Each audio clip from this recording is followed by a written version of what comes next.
Hello students, today I will discuss about water quality and potability and some aspects regarding microbial assessment for water quality. I will discuss about sampling of water, water source, water testing, waterborne diseases, water pollution and pollutants, as well as qualitative and quantitative indices or parameters regarding water quality. As we know that water is very precious non-renewable natural resources, to use them properly to handle drinking water, WHO gave some guidelines. Okay, so continuously qualitative and quantitative monitoring and sampling is needed for drinking water. Water sampling. So water must be tested in ISO certified lab. Physical, chemical and biological tests must be done, and this particular sampling must be representative, reproducible, usable and defensible. Sources. The atmospheric water is contributed by air. Surface water is contributed by precipitation, rainwater. Groundwater is contributed by the soil, and stored water is contributed via lake. Different types of lakes are there: oligotrophic, eutrophic, dystrophic, as well as pond, harbor basins, bore wells, etc. Now, the microorganisms are not same in all the ambience. In marine water, Vibrio marinus is abundant. In fresh water, Flavobacterium species are available. In polluted water, Spirillum species is available. Now, what is water pollution? Water pollution is contamination of water by different types of contaminants. So, pond water, lake water, river water can be polluted by direct or indirect discharge from industry or agriculture. It may be point source, non-point source or groundwater. Now, in case of a city, this particular sewage or sewer may be the sanitary sewer, combined sewer as well as storm sewer. Now, physical and chemical pollutants. Physical pollutants causes the change in odor, the change in the consistency, color, etc. And these particular chemical pollutants include detergent, pesticide, insecticides, herbicides, volatile organic carbon, petroleum hydrocarbons, fertilizers, plant debris, all together. As well as there are nutrient pathogens, they can also serve as the pollution for the water. Next one, biological pollutants. Bacteria, maybe the pathogenic bacteria or nuisance, desulfovibrio desulfuricans. By creating acid, it is acting as nuisance bacteria. Virus, hepatitis, E. coli, all those viruses are very dangerous. Protozoa, amoeba causing amoebiasis. Algae, by choking the water running pipe, can cause the nuisance to the water. Water-borne diseases. Water-borne diseases are caused by the transmission of pathogenic microorganism from contaminated water, like in cholera, which is caused by Vibrio cholerae. Salmonellosis caused by Salmonella species. Shigellosis caused by Shigella species. Hepatitis causing hepatitis jaundice, as you know that. So, in all the cases, you can follow some sort of abdominal cramp, high fever, flatulence, nausea, vomiting, flu-like symptoms altogether, dehydration. So, as in therapy, the oral rehydration therapy must be followed by ORS solution, as well as vaccination and antibiotics can be given. Testing procedure. It includes physical test to check the physical consistency, as to check color and odor, because as you know, by the presence of phenolics, ammonia, by the presence of organic carbon organism, the consistency, physical parameters can be changed. Odor, bad odor can be generated. Chemical test to test the pH, to test the hardness, oxygen demand altogether, okay, as well as biological tests done by testing the presence of fecal indicators. Ma'am, why do we need an indicator organism? Very nice question. Because indicator organisms are not directly pathogenic, but to test them, that will be confirmed as the presence of fecal contamination. They have some criteria as well as characteristics. Let's talk about them separately. So, they are suitable for analysis, they can be extrapolated, they should survive longer time, they should not reproduce out of the body, and they must not have pathogenicity. So, it is harmless to the tester as well, but it must have some common direct relationship with the pathogenic microorganism. Now there are some of the organisms which are actually fulfilling all the criteria. Number 1, coliforms, total coliforms, okay. So they belong to the Enterobacteriaceae family. So Escherichia, Hafnia, Serratia, Klebsiella, Shigella, they all belong to the Enterobacteriaceae family. They may be fecal like Escherichia coli, non-fecal like Enterobacter aerogens coming from soil, seed, spores, etc. grains. But usually the characteristics of coliforms are gram-negative, non-spore forming, facultative aerobic, as well as they can ferment lactose to produce acids and gas. Apart from these, the enterococci are there. What are enterococci? Fecal streptococci. Streptococcus fecalis, Streptococcus faecium all together. But they are very pathogenic. So they are not used as the indicator organism. As I have told you, indicator must not be pathogenic to the taster. But they will show the correlation with the pathogenic one, right? Next, domestic indicator, Pseudomonas aeruginosa. The old, very past contamination, fecal contamination can be designated via Clostridium perfringens.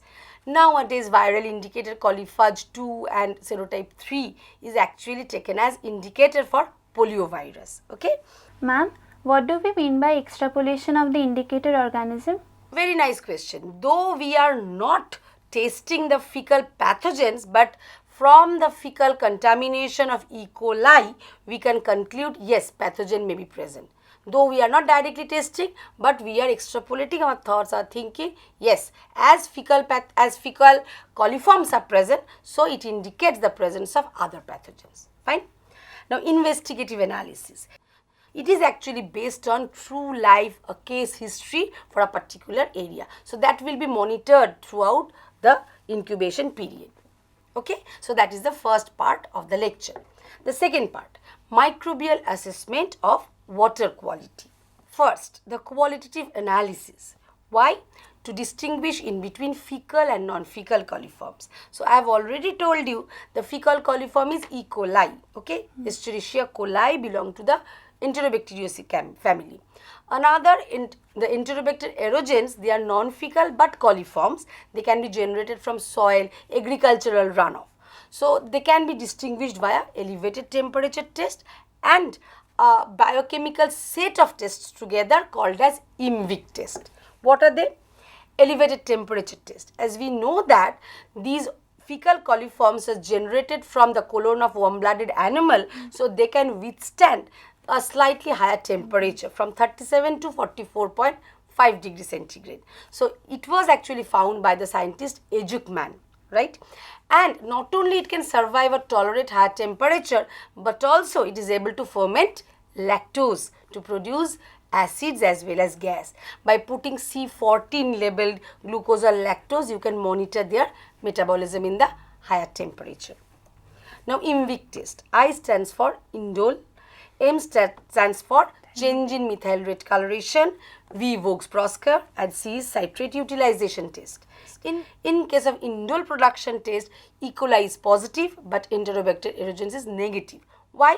Because E. coli gives rise to tryptophanase enzyme, by which tryptophan, a particular amino acid within the medium, can be broken down to give rise to indole, pyruvic acid and ammonia. That particular indole can be trapped by a Kovacs reagent. Okay. What are the components? Para-dimethyl aminobenzaldehyde. So, it will make the red coloration with indole, and that can be monitored well in the organic layer produced by the isoamyl alcohol and what? HCl. Methyl rate test. As E. coli follows the mixed acid fermentation pathway, so from glucose, lactic acid, formic acid, acetic acids are produced, a bunch of acid, ultimately giving rise to carbon dioxide and hydrogen. So, the pH will drop to pH 4, at which methyl red will turn red. So, it is only positive once again for E. coli, negative for Enterobacter aerogens. But Enterobacter aerogens follows 2,3-butanediol fermentation pathway, where from glucose 2,3-butanediol and as an intermediate acetoin is getting produced. Now, by giving Barrett's reagent, giving 40% KOH, that acetoin can be converted to diacetyl. This particular diacetyl along with guanidine group of the peptone give the red coloration. Okay, so once again it is positive only for the Enterobacter aerogens because it passes through the 2,3-butanediol fermentation pathway. Another positive test for the Enterobacter aerogens but negative for E. coli. What? Citrate utilization test.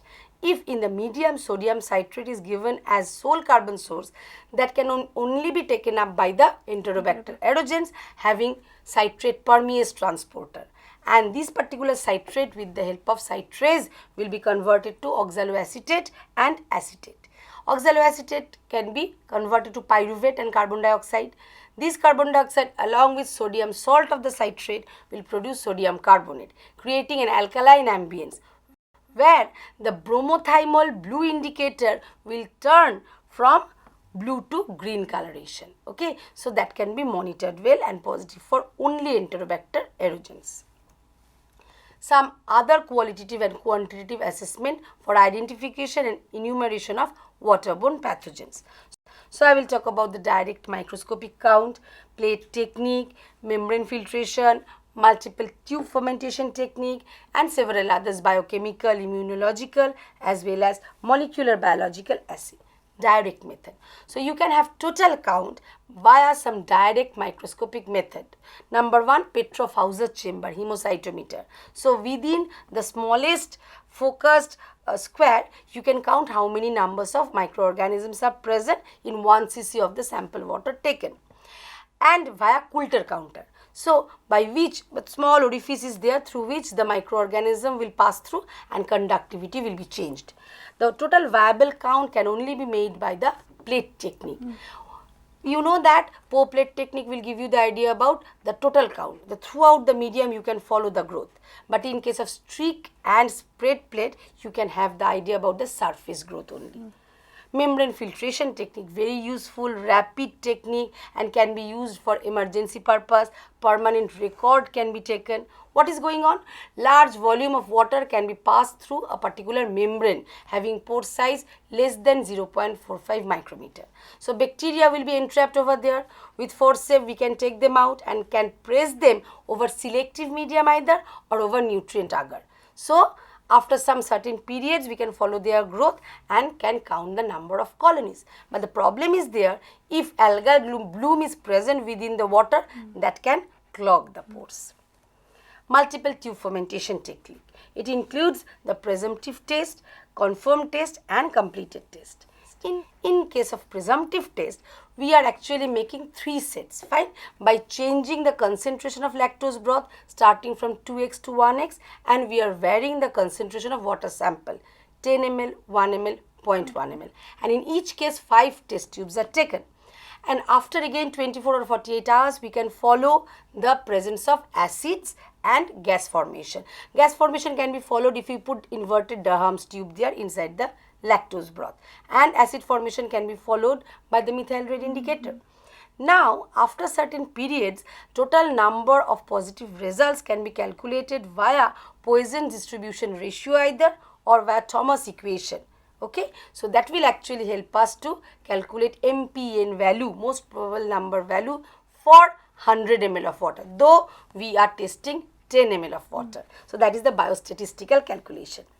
Confirmed test. But unfortunately sometimes in spite of gram negative coliforms, some gram positive organism can produce acid and gas. Now to eliminate that false presumptive test, you have to perform the confirmed test in some selective medium. Like in case of EMB agar, eosin methylene blue agar, aniline dye, methylene blue dye suppresses the growth for gram positive organism.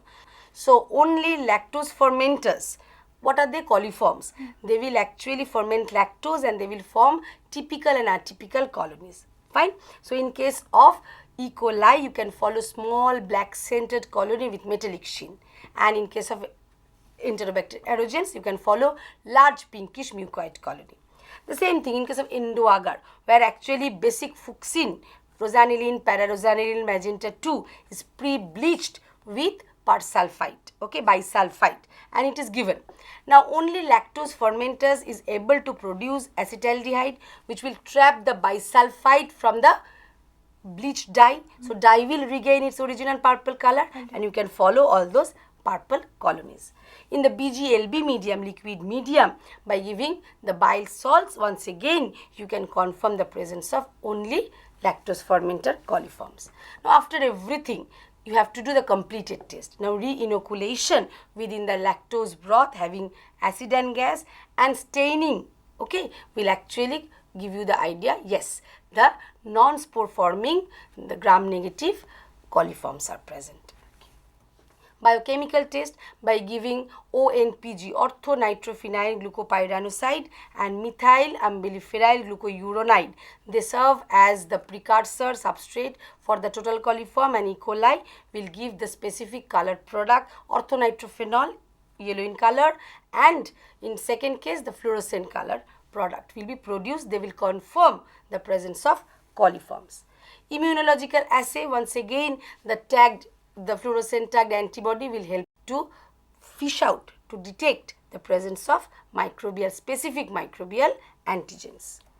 Molecular biological test, probe based technique, the radioactive probe, it will actually help to designate the presence of pathogenic colony over the nitrocellulose membrane whose imprint was taken out from the nutrient agar and was treated with detergent as well as NaOH for the lysis of the cell and to make it in the single stranded condition. Toxicity testing, it is very much needed to know the aquatic environment for the relative sensitivity as well as degree of water treatment to know the parameters. Now we have to discuss about the quantitative indices, parameters to designate the water quality with respect to pollution. So dissolved oxygen carbon, we have to know that. So these dissolved oxygen carbon or biodegradable organic carbon may be hydrophilic or hydrophobic. Hydrophilic means acidic like polyuronic acid, like amino sugars. Hydrophobic means detergent, etc. So their presence will increase the organic carbon. That means they are inviting pathogens to grow over there. Fine. So if we determine the amount of dissolved organic carbon, that means we are assessing water pollution. That means indirectly we are assessing how much pathogens may be present. That's why they can be determined via 3 indices. What are they? Biochemical oxygen demand, chemical oxygen demand, and total organic carbon. BOD value. So BOD is the amount of oxygen required for the microbial metabolism, especially aerobic microbes, to utilize all those dissolved organic carbon. Fine.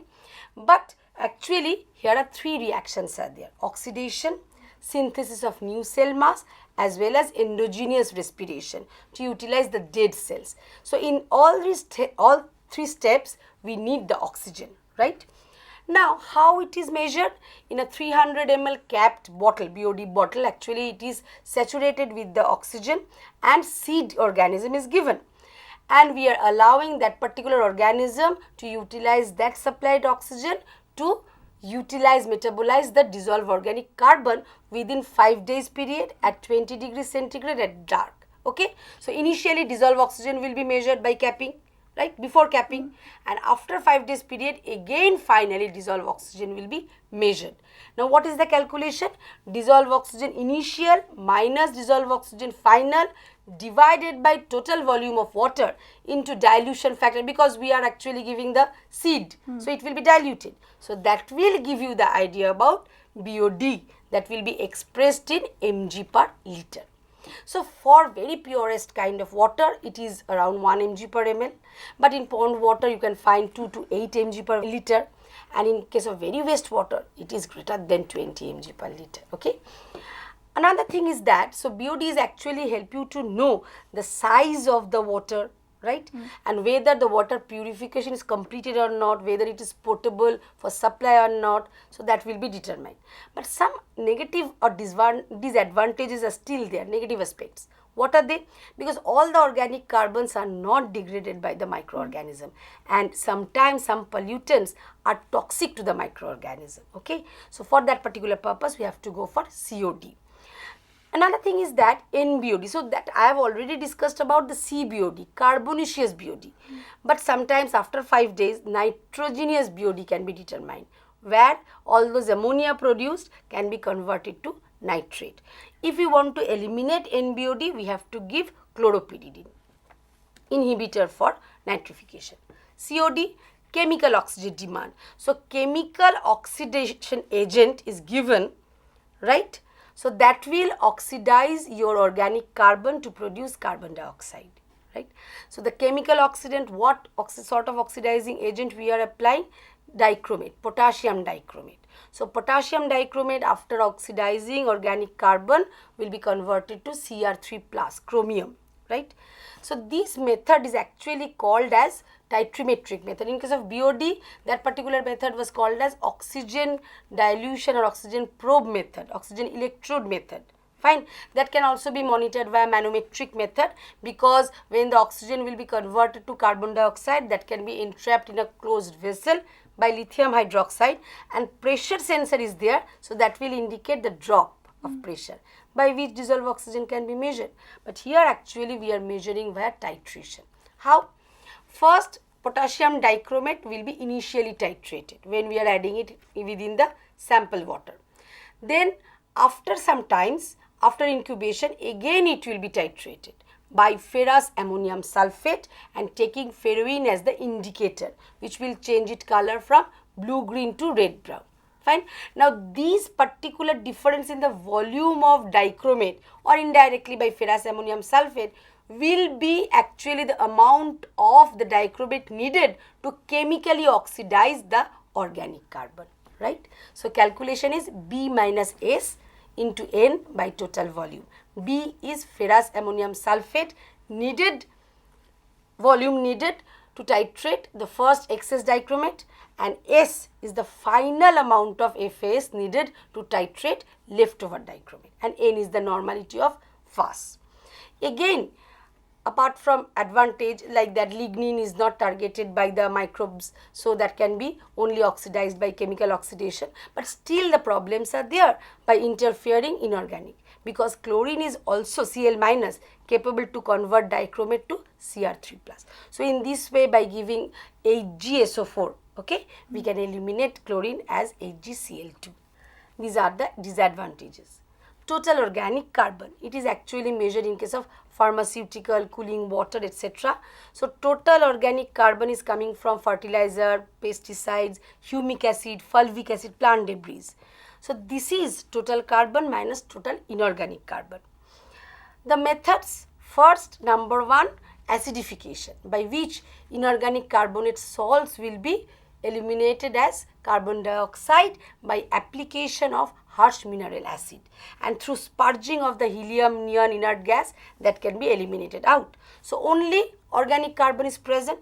By oxidation through photooxidation, high temperature catalytic combustion at 1200 degrees centigrade temperature, all those organic carbon can be converted to carbon dioxide.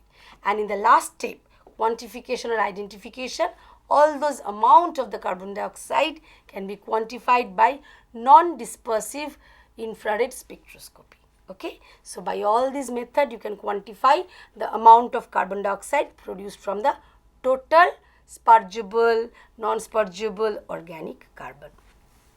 So students, I have discussed about water quality with respect to pollution indicator, various type of pollution, as well as microbial assessment. Thank you.